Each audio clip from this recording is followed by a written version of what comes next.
Halo semuanya, para kreator muda. Sering nggak sih kalian punya ide video keren banget di kepala? Tapi pas mau dijadiin kenyataan, bingung mulainya dari mana? Nah, hari ini kita bakal kupas tuntas Adobe Premiere Pro. Ini tools sakti yang bisa mengubah ide-ide brilian kalian jadi video beneran yang siap buat di-share. Pasti banyak deh yang ngalamin ini. Punya banyak footage bagus, hasil jalan-jalan atau ngevlog, tapi pas dilihat lagi, cuma jadi tumpukan file di folder. Nah, kalau kalian ngerasa gitu, tenang, kalian nggak sendirian dan udah datang ke tempat yang pas. Yuk, kita cari solusinya sama-sama. Nah, ini dia jagoannya, Adobe Premiere Pro. Gampangnya, ini software yang dipakai para profesional, mulai dari YouTuber favorit kalian, kreator TikTok, bahkan sampai yang bikin film layar lebar, buat masak rekaman mentah dari kamera atau HP, jadi video yang sinematik dan keren abis.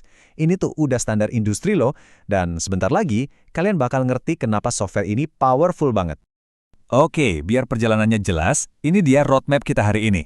Pertama, kita kenalan dulu sama si Premiere Pro, terus kita langsung praktek, bikin proyek pertama dari nol. Habis itu, kita tur keliling area kerjanya biar kalian familiar. Nah, baru deh kita masuk ke dagingnya, proses editing dasar, dan terakhir, yang paling ditunggu-tunggu, kita bakal ekspor karya pertama kalian biar siap pamer. Udah siap? Oke, kita mulai dari bagian pertama ya, kenalan dulu sama Premiere Pro. Sebenarnya, apa sih yang bikin software ini begitu spesial? Kenapa para profesional di seluruh dunia ngandalin banget alat ini? Gini deh, bayangin aja Premiere Pro itu kayak bengkel digital all-in-one. Kalian mau potong-potong dan gabungin video? Bisa. Mau bikin warnanya jadi lebih film look atau sinematik? Gampang. Mau suaranya jernih dan nendang? Ada alatnya. Bahkan mau ngedit video dengan kualitas super jernih sampai 8K pun, Premiere Pro siap. Jadi, apapun ide liar yang ada di kepala kalian, alatnya udah tersedia lengkap di sini. Oke, teori cukup. Setiap karya hebat itu mulainya dari satu langkah kecil, atau dalam kasus ini, satu klik. Yuk kita langsung mulai proyek pertama kita. Jangan panik, ini nggak sesusah kelihatannya kok, serius. Nah, begitu kalian buka Premiere Pro, tampilan pertama yang muncul bakal kayak gini. Mungkin kelihatan banyak tombol ya, tapi santai, hiraukan yang lain. Mata kita cuma tertuju ke satu tombol ajaib ini, New Project. Anggap aja ini gerbang utama menuju semua video keren yang bakal kalian bikin. Begitu diklik, muncul jendela ini. Nah, di sini ada dua hal yang wajib hukumnya kalian lakuin. Pertama, kasih nama proyek yang jelas, jangan untitled satu ya. Kedua, pilih di mana kalian mau simpan filenya. Kenapa ini penting banget? Percaya deh kalau dari awal udah berantakan, nanti filenya bisa nyebar kemana-mana. Dan paling parah, proyeknya nggak bisa dibuka lagi. Jadi biasain rapi dari sekarang. Ini tips simple yang bakal nyelamatin kalian dari pusing kepala nanti. Oke, proyek udah dibuat. Terus apa? Nah, langkah berikutnya adalah bikin yang namanya sequence. Coba bayangin, kalau proyek tadi itu adalah rumahnya, maka sequence ini adalah kanvas kosong di dalam rumah itu. Disinilah kita bakal melukis atau nyusun video kita. Semua keajaiban editing, motong, nambahin musik, semuanya terjadi di sini. Sip, sekarang kita masuk ke dapurnya Premiere Pro. Yuk, kenalan sama area kerja atau workspace kalian. Awalnya mungkin kelihatan rame dan bikin pusing, tapi tenang, setiap panel ini punya fungsinya sendiri dan semuanya logis banget kok. Kita mulai dari sini. Panel project atau project panel. Anggap aja ini lemari bahan baku atau perpustakaan kalian. Semua file, video, musik, gambar, apapun itu yang mau kalian pakai, disimpannya di sini. Jadi semua bahan masakan buat video kalian ngumpulnya di sini. Lanjut, ini dia area utamanya, panel timeline. Ingat kanvas yang tadi kita omongin? Nah, inilah wujud fisiknya. Bisa dibilang ini meja operasi kalian. Hampir semua waktu editing kalian bakal dihabiskan di sini, nyusun klip, motong-motong, pokoknya ngerakit cerita video kalian dari awal sampai akhir. Terus ada panel kecil tapi penting banget ini. Namanya Tools Panel atau panel alat. Jangan diremehin ya, walaupun kecil, ini isinya kayak kotak perkakas kalian. Semua senjata buat ngedit ada di sini. Mulai dari alat buat milih klip, sampai pisau bedah buat motong-motong video.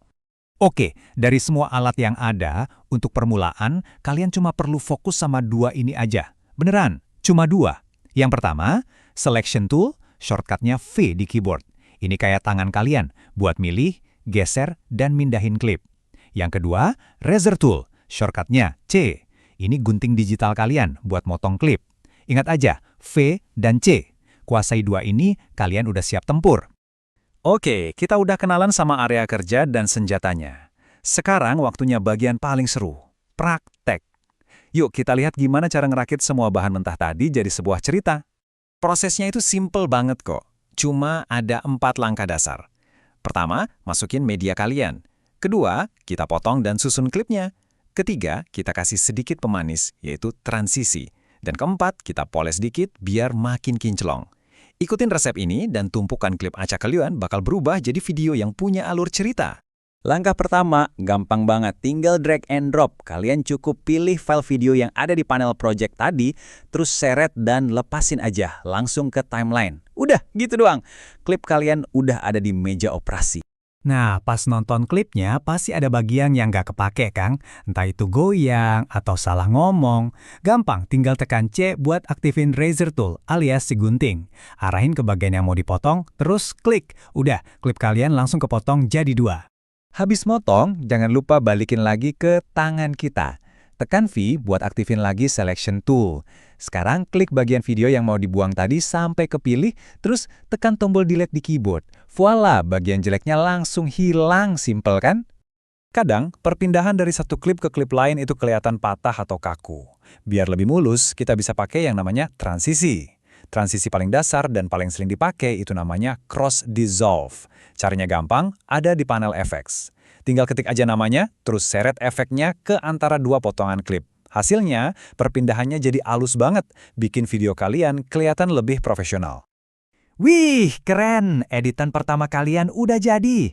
Klip udah tersusun, yang jelek udah dibuang, transisinya udah mulus. Sekarang tinggal 1 langkah terakhir sebelum karya kalian bisa dilihat sama semua orang.